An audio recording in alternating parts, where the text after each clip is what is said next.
Salut, c'est Trado, je suis content de vous retrouver pour l'analyse technique du CAC 40. Au programme de cette vidéo, l'analyse du CAC pour la séance de jeudi, la préparation de la séance de vendredi. Je vous retrouve de l'autre côté.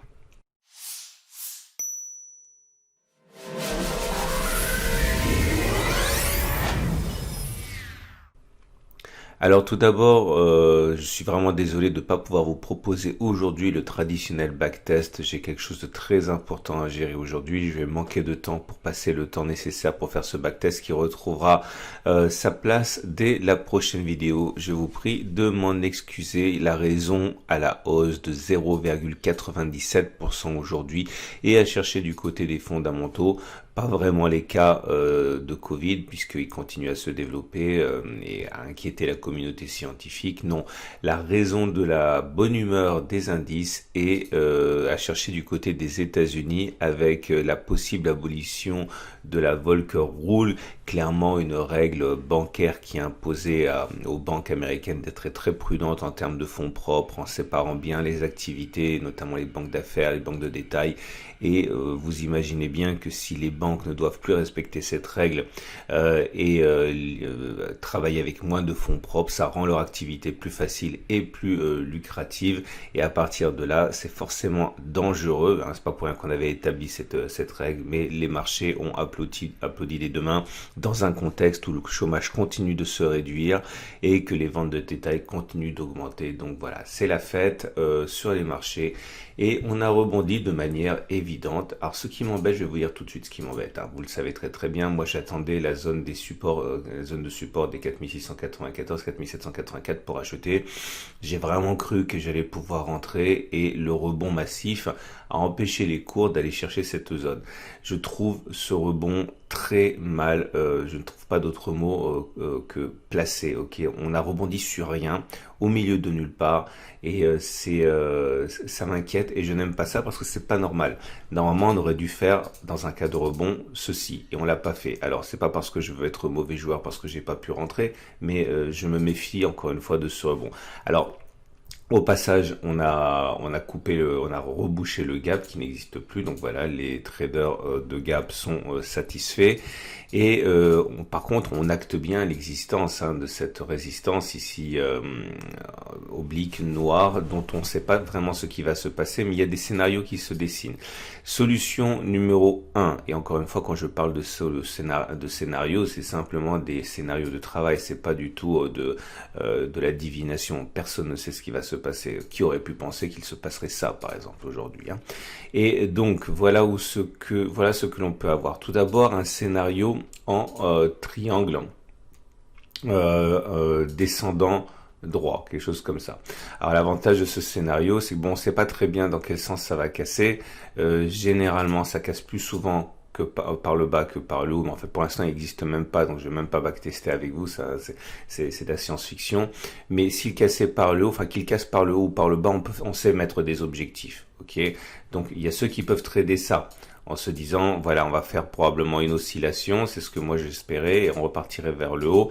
Donc ça se trade, on peut acheter en mettant par exemple un achat ici, un stop en dessous du support mineur, 3,37 à la baisse de stop loss. Bon, c'est pas suffisant pour viser le haut le haut du triangle, puisqu'on aura un ratio gain-risque insuffisant, même si on le prend plus bas. C'est ce que je voulais faire en fait, que j'ai pas pu faire 2% de stop loss, 3,5% de gain. Voilà, ça tient la route. Maintenant, il y a ceux qui peuvent parier sur l'éclatement de la résistance haute avec les objectifs. Bon, on verra ça plus tard, mais pour l'instant, je vous expose les différents scénarios. Ça, c'est la première possibilité.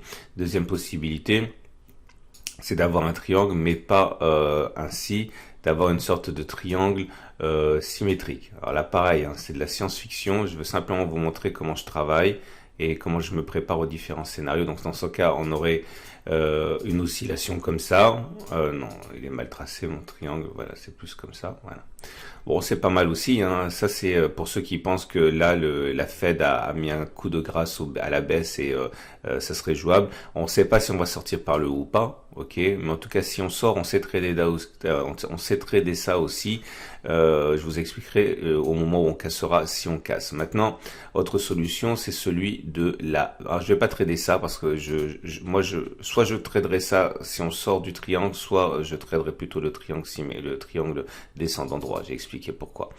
Maintenant, pour ceux qui ont envie de trader plutôt la baisse, la solution ici, c'est de considérer que c'est une résistance mineure, qu'elle ne sera pas passée et que on a une oblique descendante qui sera pas cassée.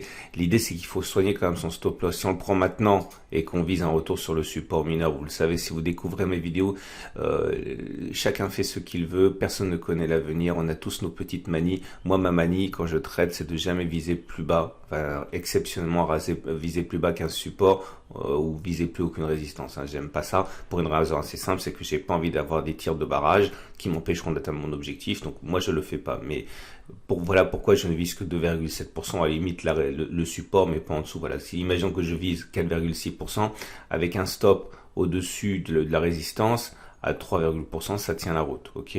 Mais bon, c'est quelque chose que je pourrais faire. Le problème, c'est que voilà, à la limite, je vais attendre que ça monte un petit peu, que j'ai un accès de faiblesse, et là, ça serait peut-être plus intéressant à faire. Pour l'instant, je suis un petit peu, comme je vous l'ai dit, déstabilisé par la hausse du jour qui est fondée sur des choses très très bien, mais j'arrive pas très bien à anticiper là. Donc je vais attendre et je conserve mon billet haussier pour l'instant et j'ai pas trop envie de trader à la baisse. Bon, et puis bien sûr toujours ce canal orange qui est bien présent et qui est préservé et qui pourrait faire l'objet d'achat si on se rapproche du canal orange. Ok, j'espère que j'ai pas été trop rapide ni trop mystérieux, sibyllin dans mon discours. La bougie du jour est encourageante puisque vous voyez on termine dans le tiers haussier. Alors on termine dans le tiers haussier mais on termine en dessous du niveau médian de la bougie précédente, ce qui est jamais ce qui est un signe baissier faible. C'est un aveu d'impuissance faible, on va dire, ok. Et voilà, certains peuvent trader ça. Ça se trade en... Oh, je vais pas discuter de ça, c'est trop long. Bon, voilà, l'idée c'est que c'est pas mal, mais c'est un peu faible. Pour mémoire, au niveau des éléments purement techniques, on avait backtesté ça suite au signal, au backtest d'hier sur le canal, la tendance de Schraf. On avait parié, enfin le backtest avait dit qu'on irait plus bas que le plus bas de la bougie plutôt que d'aller plus haut. Voilà, ça a été fait. Je me suis dit que j'allais le faire systématiquement pour voir un petit peu ce que ça donne les retours de backtest. Donc là, le backtest est allé dans le sens du résultat qu'on a eu aujourd'hui. Ce qui nous emmène maintenant, évidemment, aux éléments purement techniques. La moyenne mobile à 20 jours, la moyenne mobile à 7 jours, je vais dans des bandes de Bollinger et la moyenne mobile à 50 jours. On va commencer avec ça. Donc, vous voyez, la tendance, elle est neutre au niveau de la tendance générale, puisqu'on est en dessous de la M20 qui monte. Par contre, la tendance de court terme, elle est baissière, puisqu'on est en dessous de la M7 qui descend, mais la tendance de fond est haussière, puisqu'on est au-dessus de la M50 qui monte. Voilà.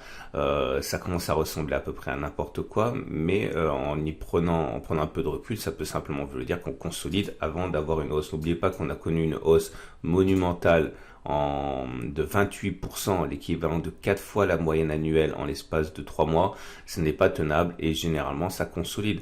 Donc pourquoi pas ne pas simplement considérer qu'on fera un magnifique drapeau, ok, avant de repartir à la hausse. Voilà, c'est aussi un petit peu le sentiment que j'ai, mais je redis une troisième fois, les sentiments que j'ai et les scénarios que j'ai, c'est pas des tentatives de divination, c'est un scénario de travail qui sera pris à condition que les conditions soient remplies avec un ratio gain-risque qui est satisfaisant.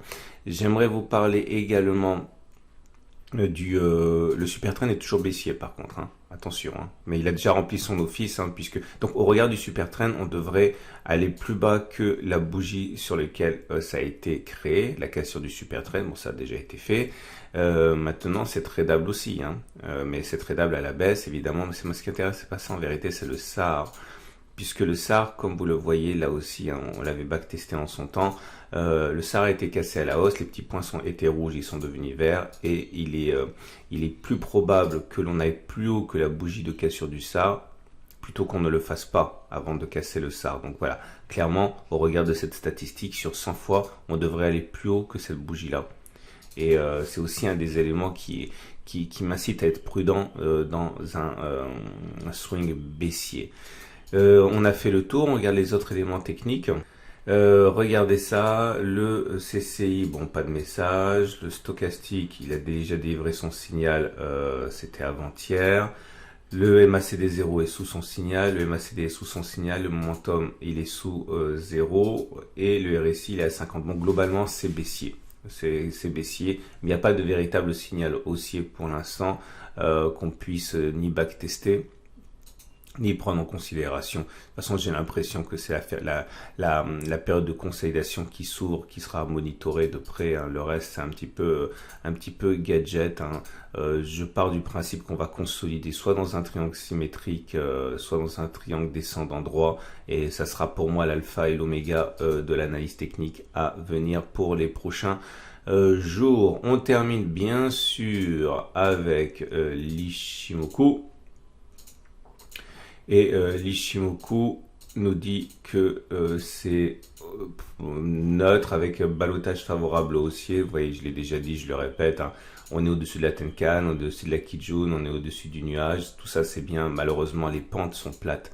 Et quand les pentes sont plates, ça veut dire que la tendance est neutre. Voilà, la tendance à court terme, elle est neutre. La tendance générale, elle est neutre. La tendance de fond, elle est neutre. Voilà, donc on attend d'être bousculé un petit peu par les haussiers ou éventuellement par les baissiers avant de changer d'opinion. Bon voilà, c'était un petit peu plus court que d'habitude, enfin 11 minutes, c'est pas non plus super court. Je suis désolé encore une fois de ne pas pouvoir vous présenter un backtest, mais ça demande plus de temps que je n'ai aujourd'hui. Merci infiniment pour les messages que vous m'envoyez, merci pour les encouragements que vous m'envoyez également. Ah oui, bah puisque j'ai 10 secondes, on me demande souvent si je fais du coaching particulier. Alors j'en fais de moins en moins parce que j'ai de moins en moins de temps. Je fais du coaching particulier, mais j'ai que 1 ou 2 étudiants par an. Ok, parce que ça demande beaucoup de temps, beaucoup de concentration. Donc, je n'en fais pas actuellement. En tout cas, je finis les formations individuelles que je fais, le coaching individuel que je fais actuellement. Puis je pense pas que je prendrai d'autres étudiants parce que ça demande beaucoup de temps. Et par contre, je rappelle qu'une fois par an, en novembre ou en décembre, j'organise mon atelier annuel. Alors, il y a très peu de place. Hein, c'est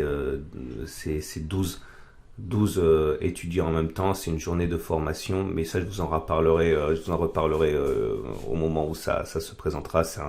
C'est un format 100% internet, c'est un webinaire de 6 ou 7 heures avec 12 participants. Enfin bon, encore une fois, je vous en reparlerai plus tard. Encore merci infiniment pour votre confiance, je vous dis à demain pour la mise à jour.